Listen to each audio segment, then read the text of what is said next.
നമസ്കാരം. ഓ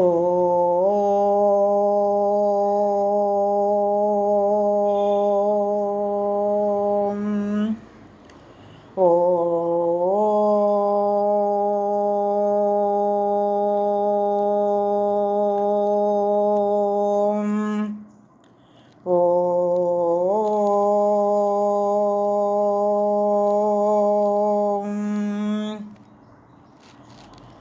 സർവമംഗളമംഗല്യേ ശിവേ സർവാർത്ഥസാധികേ ശരണ്യേ ത്രയംബകേ ഗൗരി നാരായണി നമോസ്തുതേ. ഓം മഹാദേവ്യൈ നമഃ.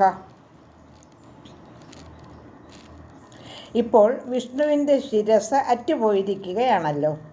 അപ്പോൾ ബ്രഹ്മാവ് വേദങ്ങളോട് മഹാദേവിയെ സ്തുതിക്കാൻ ആവശ്യപ്പെടുന്നു. വേദങ്ങൾ ഭക്തിപൂർവം ദേവിയെ സ്തുതിക്കുന്നു. തങ്ങളുടെ സങ്കടങ്ങൾ ദേവിയോട് ഉണർത്തിക്കുകയും ചെയ്യുന്നു. അമ്മേ, അവിടുത്തെ നാമങ്ങളുടെ എണ്ണം എത്രയെന്ന് പറയാൻ യോഗ്യനായ ഒരു മനുഷ്യനും ഇവിടെ ഇല്ല. ഈ പ്രപഞ്ചം മുഴുവൻ അവിടുന്ന് ഒറ്റയ്ക്കാണ് സൃഷ്ടിക്കുന്നത് എന്ന് വേദവാക്യങ്ങൾ പോലും പറയുന്നുണ്ടല്ലോ. അവിടുത്തെ ചരിത്രം വളരെ വിചിത്രമാണ്. പക്ഷേ ഇപ്പോൾ എന്തുകൊണ്ടാണ് വിഷ്ണുവിൻ്റെ ശിരസ് അറ്റുപോയത്? ഇത് അറിഞ്ഞിട്ടും എന്താണമ്മ ഒന്നും അറിയാത്ത പോലെ കാത്തിരിക്കുന്നത്? വിഷ്ണുവിൻ്റെ ശക്തിയിൽ അമ്മയ്ക്ക് വിശ്വാസമില്ലേ? ഹരിക്ക് എന്തുകൊണ്ടാണ്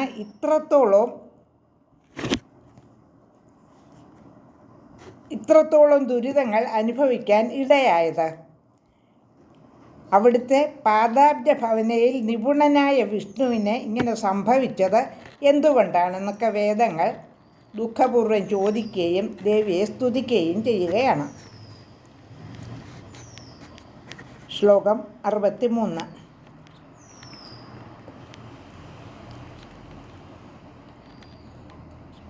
ഉപേക്ഷാകാചേയം തവ സുരസമൂഹേതി വിഷമാ ഹരേർമൂർധ്നോ നാശോ മതമിഹ മഹാശ്ചര്യജനകം മഹദ്ദുഃഖം മാതസ്ത്വമസി ജനനച്ഛേദകുശല ന ജാനീമോ മൗലേർവിഘടന വിളംബ കഥമഭൂത.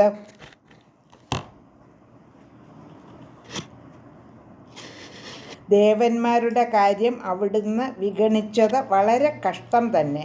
വിഷ്ണുവിൻ്റെ ശിരസ് അറ്റുപോകണമെന്ന അവിടുത്തെ ആഗ്രഹം വളരെ അത്ഭുതമായിരിക്കുന്നു. ജനന ദുഃഖത്തിൽ നിന്ന് മുക്തി നൽകാൻ പോലും അവിടുത്തേക്ക് കഴിവുണ്ട്. അതുകൊണ്ട് വിഷ്ണുവിൻ്റെ ശിരസ് കൂട്ടിച്ചേർക്കുന്നതിന് ഇനിയും അമാന്തിക്കുന്നത് എന്തുകൊണ്ടാണെന്ന് ഞങ്ങൾക്ക് മനസ്സിലാകുന്നില്ല. ശ്ലോകം 64. ജ്ഞാത്വാ ദോഷം സകലസുരതാപാദിതം ദേവി ചിത്തേ കിം വാ വിഷ്ണാവമരജനിതം ദുഷ്കൃതം പാദിതം തേ വിഷ്ണോർവാ കിം സമരജനിത കോപവർഗോതിവേഗാദ ഛേത്തും മാതസ്തവ വിലസിതം നൈവ വിത്മോത്രഭാവം. ദേവന്മാർ ഒട്ടേറെ പാപം ചെയ്തിട്ടുണ്ടാവാം. ആ പാപസഞ്ചയമെല്ലാം കൂടി ഒന്നിച്ചു ചേർത്ത് വിഷ്ണുവിൻ്റെ മേൽ ഏറ്റിയിരിക്കുകയാണോ ഇപ്പോൾ? അല്ലെങ്കിൽ യുദ്ധം നിമിത്തം വിഷ്ണുവിനുണ്ടായ കോപം ശമിപ്പിക്കാൻ അവിടുന്ന് ചെയ്യുന്ന ക്രീഡയാണോ ഇത്? അവിടുത്തെ ഭാവമെന്തെന്ന് ഞങ്ങൾക്ക് അറിഞ്ഞുകൂടാ. ശ്ലോകം 65. കിം വാ ദൈത്യൈ സമരവിജിതൈ തീർത്ഥദേശേ സുരമ്യേ ഘോരം തത്വാ ഭഗവതി വരം ലബ്ധവദ്ഭിർഭവത്യാം അന്തർധാനം ഗമിതമധുനാ വിഷ്ണു ശീർഷം ഭവാനി ദൃഷ്ടും കിം വാ വിഗതശിരസാം വാസുദേവം വിനോദഃ. സമരത്തിൽ തോറ്റ ദൈത്യന്മാർ രമ്യമായ തീർത്ഥസ്ഥാനത്ത് ചെന്ന് ഘോരമായ തപസ്സു ചെയ്ത് ഭവതിയിൽ നിന്നും വരം നേടി. ഇപ്പോൾ അന്തർധാനം ചെയ്യിച്ചതാണോ വിഷ്ണുവിൻ്റെ ശിരസ്? ഭവതിയിൽ നിന്നും വരം നേടി അന്തർധാനം ചെയ്യിച്ചതാണോ വിഷ്ണുവിൻ്റെ ശിരസ് എന്ന് ചോദിക്കുകയാണ് അവർ ദുഃഖത്തോടെ. ശിരസ് പൊയ്പോയ വാസുദേവനെ കാണുന്നത് അവിടുത്തേക്കൊരു നേരം പോക്കാണോ? ശ്ലോകം 66.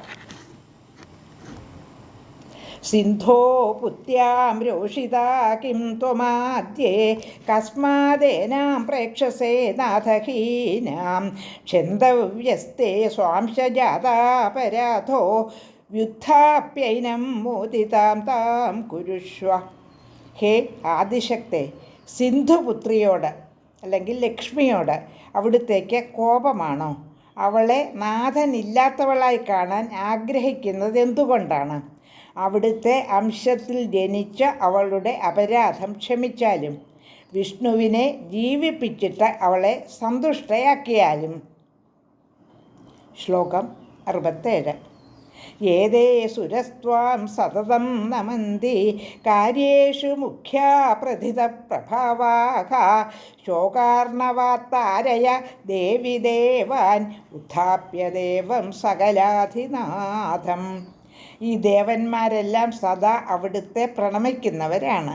ഇവരെല്ലാം കാര്യനിർവഹണത്തിൽ പ്രധാനികളും കഴിവിൽ പ്രസിദ്ധരുമാണ്. സകലതിൻ്റെയും നാഥനായ ദേവനെ പുനർജീവിപ്പിച്ച് ദേവന്മാരെ ദുഃഖത്തിൽ നിന്നും കരകയറ്റിയാലും. ശ്ലോകം 68. മൂർധാഗത ക്വാംബഹരേർന്ന വിദ്മോ നാന്യോസ്ത്യുവായ ഖലു ജീവനേദ്യ യഥാ സുധാ ജീവനകർമ്മദക്ഷ തഥാ ജഗജ്ജീവിതദാസി ദേവി.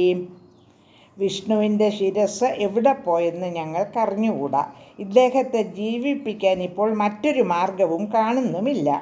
അമൃത ജീവൻ നൽകുന്നതിന് സമർത്ഥമാണല്ലോ ഹേ ദേവി. അതുപോലെ ജഗത്തിന് ജീവൻ നൽകുന്നവളാണ് അവിടുന്ന്. സൂത ഉവാച.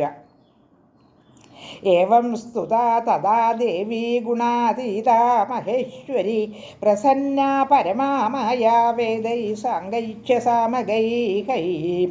ശ്ലോകം 70.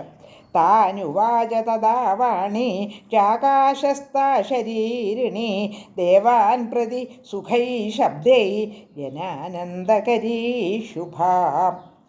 69-70 ശ്ലോകങ്ങളുടെ അർത്ഥം. സാംഗങ്ങളായ വേദങ്ങൾ സാമഗാന രൂപത്തിൽ സ്തുതിച്ചപ്പോൾ ഗുണാതീതയും പ്രസന്നയും ശ്രേഷ്ഠയും മഹാമായയും മഹേശ്വരിയുമായ ദേവി ആ ശരീരിണിയായി ആകാശത്ത് നിന്നുകൊണ്ട് ജനങ്ങൾക്ക് ആനന്ദമുണ്ടാക്കും വിധം ശുഭമായ വാക്കുകളാൽ ദേവന്മാരോട് ഇങ്ങനെ അരുളി ചെയ്തു. ശ്ലോകം 71. മാ കുരുധ്വം സുരാഛിന്താം സ്വസ്ഥാ തിഷ്ടന്തു ചാമരാഃ സ്തുതാഹം നിഗമൈ കാമം സന്തുഷ്ടാസ്മിന സംശയഃ.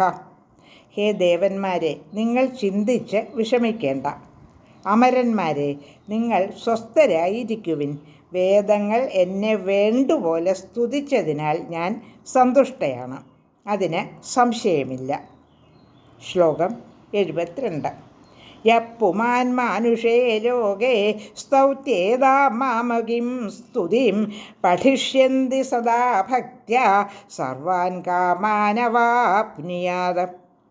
ഏതൊരു മനുഷ്യനാണോ ലോകത്ത് എന്നെ എൻ്റേതായ ഈ സ്തുതി കൊണ്ട് സ്തുതിക്കുന്നത്, ഈ സ്തുതി ഭക്തിയോടുകൂടി സദാ പഠിക്കുന്നത്, അവൻ എല്ലാ ആഗ്രഹങ്ങളും നേടും. 1-ാമത്തെ സ്കന്ധത്തിൽ അധ്യായം 5-ലെ 72 ശ്ലോകങ്ങൾ പാരായണം ചെയ്യും. ലോകാ സമസ്ത സുഖിനോ ഭവന്തു.